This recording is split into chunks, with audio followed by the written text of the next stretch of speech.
त्योहारों का समय है लेकिन जनता की परेशानी बढ़ गई है। ऐसा मैं इसलिए कह रही हूँ क्योंकि रेल प्रशासन ने इंफ्रास्ट्रक्चर विकास के कार्यों के तहत 6 से 15 अगस्त तक 4 पैसेंजर ट्रेनों को अस्थायी रूप से रद्द करने का फैसला लिया है। इस पर सीनियर डीसीएम अवधेश कुमार त्रिपाठी ने बताया कि इस समय ऑटोमेटिक सिग्नलिंग, डबलिंग और नए रेलवे ट्रैक्स का काम चल रहा है, जिसके चलते ट्रेनों को कैंसिल करना पड़ रहा है। इसके अलावा नॉन इंटरलॉकिंग का काम जब चलता है तो सुरक्षा के लिहाज से ट्रेनों को कैंसिल करना पड़ता है। यह कार्य पर्व तटीय रेलवे के संबलपुर मंडल में किया जाएगा, जिसका असर दक्षिण पूर्व मध्य रेलवे से होकर गुजरने वाली ट्रेनों पर भी पड़ेगा। वहीं रक्षाबंधन और स्वतंत्रता दिवस जैसे खास मौकों पर यात्रियों की आवाजाही बढ़ जाती है। ऐसे में ट्रेनों का रद्द होना यात्रियों के लिए परेशानी का विषय है।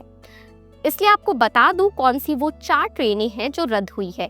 58214 बिलासपुर टिटलागढ़ पैसेंजर 6 से 14 अगस्त तक रद्द रहेगी। 58213 टिटलागढ़ बिलासपुर पैसेंजर 7 से 15 अगस्त तक रद्द रहेगी। 58217 टिटलागढ़ रायपुर पैसेंजर 6 से 14 अगस्त तक रद्द रहेगी और 58218 रायपुर टिटलागढ़ पैसेंजर 7 से 15 अगस्त तक रद्द रहेगी।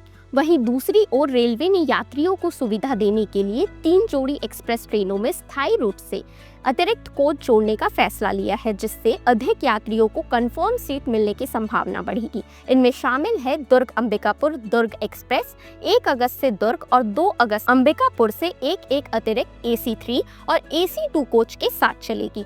अंबिकापुर शहडोल अंबिकापुर एक्सप्रेस 2 अगस्त से दोनों दिशाओं में AC3 और AC2 कोच के साथ चलेगी और दुर्ग निजामुद्दीन दुर्ग हमसफर एक्सप्रेस 1 अगस्त से दुर्ग और 2 अगस्त से निजामुद्दीन से 2 अतिरिक्त AC3 कोच के साथ चलेगी। आपको ये खबर सुनकर कैसा लगा कमेंट करके जरूर बताइएगा और ऐसे ही अपडेट्स के लिए CG भास्कर के साथ जुड़े रहे।